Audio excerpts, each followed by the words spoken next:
Nagumo vs. Toji. What happens when the sorcerer killer of Jujutsu Kaisen finds out that he isn't so special and goes up against a fellow assassin in Nagumo? Today I figured I'd answer just that, taking a look at Nagumo and Toji's speed, AP, durability, hacks, and intelligence to determine which of these assassins would come out on top in a fight, and why. To start us off, let's take a look at Toji's speed scaling. JJK in general has a lot of controversy when it comes to the speed of its characters, so I'm going to take a look at it from multiple angles. At the low end, you can take the narrator's statement about Naoya exceeding Mach 3 at face value and say that Toji should be vaguely above that. You see a fully awakened Maki dodge Naoya pretty consistently, so Toji at the very least should be above Naoya's top speed of Mach 3, at least in terms of combat and reaction speed. However, this statement is sort of contradicted by some of the other feats in the series, so we'll take a look at those next. Goodwill Maki straight up caught a bullet, which was calced to be anywhere between Mach 4 and Mach 19, and scaling up from that, we have Hikari possibly reacting to Kashimo's lightning bolt and barely moving his head out of the way, making him and anyone relative to him a lightning timer, and thereby being around Mach 2636 to Mach 4760. Toji should be at this level simply because Hikari, Maki, and Yuta are all portrayed to be somewhat similar in power as Jujutsu High's big three. However, the nature of this is also a little ambiguous and isn't super heavily supported by the rest of the series, so yeah. Lastly, we have Sukuna blitzing Piercing Blood being calced to be anywhere between Mach 23 to Mach 55, and since this is a relatively healthy Heian Sukuna, I would consider this to be a high ball for Toji's speed, since Maki is shown only to be relative to a much weaker Sukuna. So in general, we have a lot of contention for JJK's speed, ranging from barely above Mach 3 to Mach 4000, although I think the lightning timer feats are a little ambiguous. So I'll let your interpretation of the feats decide how fast you think Toji is. Also, before anyone talks about light speed JJK, I don't think it's relevant for this video. For one, whether Sukuna dodged the EM Wave's Kashimo shot is up for debate, and the version of Sukuna that did this literally scales to no one since no one else fights him. Toji would have zero scaling to this version of Sukuna, and also doesn't scale to Kashimo since he had his technique active at the time, giving him an unquantifiable speed boost. Next up is Toji's AP. In general, I think it's safe to say that Toji scales to Jogo's maximum meteor since 15-finger Sukuna admitted that it would have dealt damage had it hit, and we see a fully awakened Maki scrap with a 15-finger Sukuna. Albeit, Maki wasn't exactly doing a ton of damage, but since Sukuna never states how much damage he would have taken from maximum meteor, I think we can be a little generous and say that Toji scales to it even as a high ball. This would put Toji's AP at around the small city level, which is pretty consistent with the rest of the verse. At the very least, we should have Toji scaling to 15-finger Sukuna's punch on Yuji, since this Sukuna and Maki go toe-to-toe, which leaves his AP at multi-city block level as a baseline. Toji's durability is a similar story to his AP. Again, we don't know how much damage Maximum Meteor would have done to Sukuna, but taking it as a high ball, we can say that Toji's durability is around small city level. For a more concrete answer, we can take a look at 15-finger Sukuna's punch on Yuji again, which was calced to be around multi-city block level. Maki later goes on to take a punch from the same Sukuna and come out fine, which should put Toji's durability at multi-city block level as a baseline.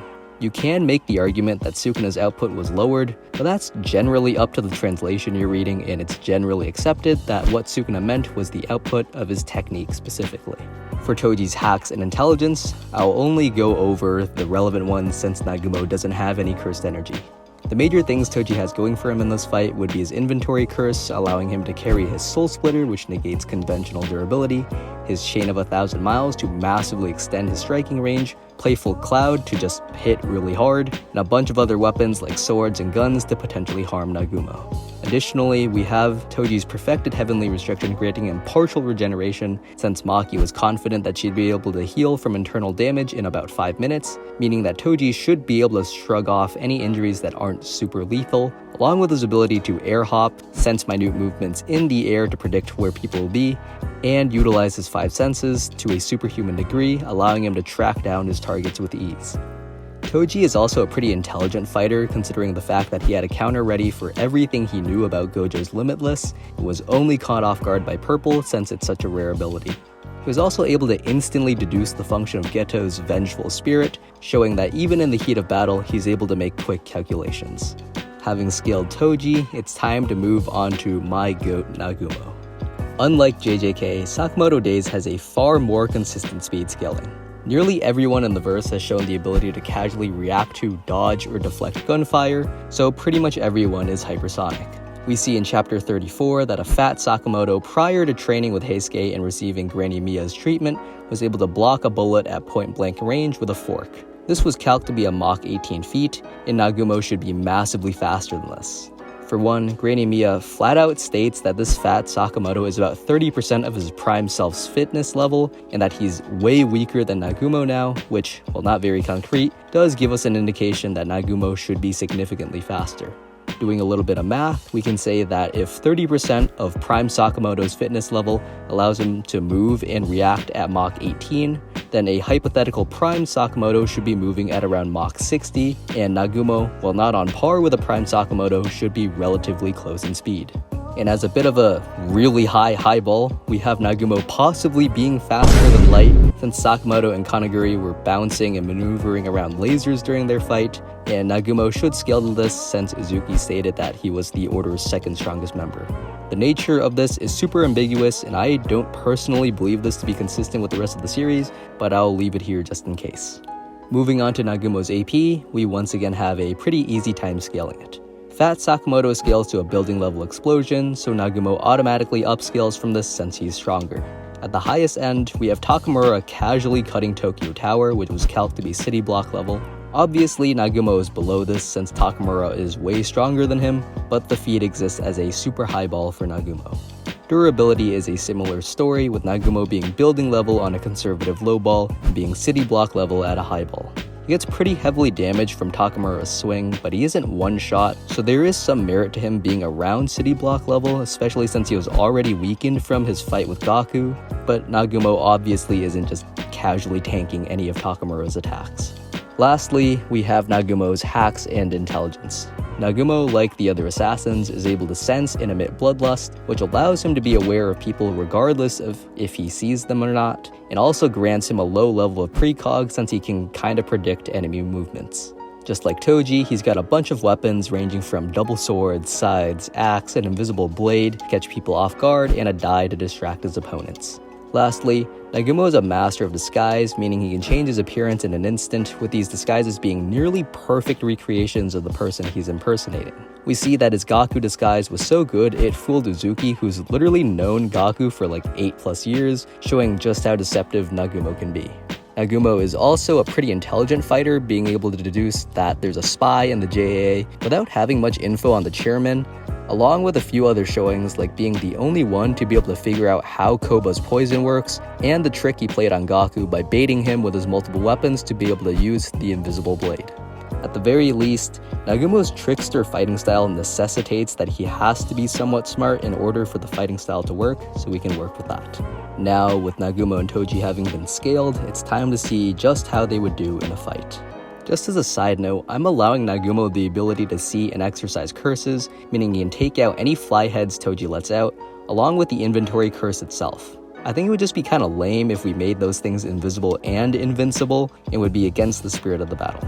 For the battle itself, I think it's pretty obvious that Toji has the AP advantage. For something concrete, we have Toji's AP being around multi-city block level, which is higher than Nagumo's highball by around 3 to 4 times. This also means that Toji's durability is quite a bit higher than any destructive feat in Sakamoto Days, so Nagumo is going to have a really tough time damaging him. However, things look a little better for Nagumo in the speed department. Going for a super conservative low ball on both verses, you'd have Toji being vaguely above Mach 3, while Nagumo is Mach 18, making Nagumo 6 times faster than Toji. If we take a look at both fighters in a more generous light, Nagumo is still faster. Sukuna blitzing piercing blood in chapter 246 is calced to be around Mach 55 at a high ball, which is still slower than a hypothetical prime Sakamoto. This level of speed wouldn't even apply to Toji since this Sukuna is a much healthier one than the one Maki goes on to fight, so we'd have to be incredibly generous to Toji to say that he's this fast.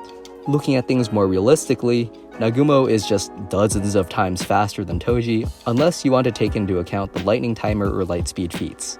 The reason I don't want to use these is mainly because they aren't consistent with the rest of the series. I already explained why I don't think JJK is light speed, and something similar goes for the lightning timer feats.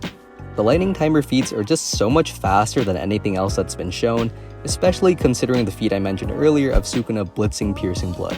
Having the strongest character in JJK have a speed feat of Mach 55 at best, while also having a far weaker character have a speed feat of Mach 4000 is inconsistent, and is why I don't include the lightning timer feats. With that in mind, we get to the comparison of Nagumo and Toji's hacks and intelligence. I think it's somewhat fair to argue that Toji's Soul Splitter would negate Nagumo's durability and go right through him, but since the soul isn't something that's brought up in Sakamoto Days, it'll be up to your interpretation. Both fighters have a bunch of weapons, but at least for Toji, it won't really matter since his AP is so much higher that nearly anything he uses will deal significant, if not lethal damage to Nagumo. Toji's regen will also make things a lot tougher for Nagumo, since most of the damage Nagumo can deal will be mostly minor, with his AP being so much lower than Toji's, so Toji can just heal during the fight. I don't see a significant difference in either fighter's intelligence, so this fight becomes really tough.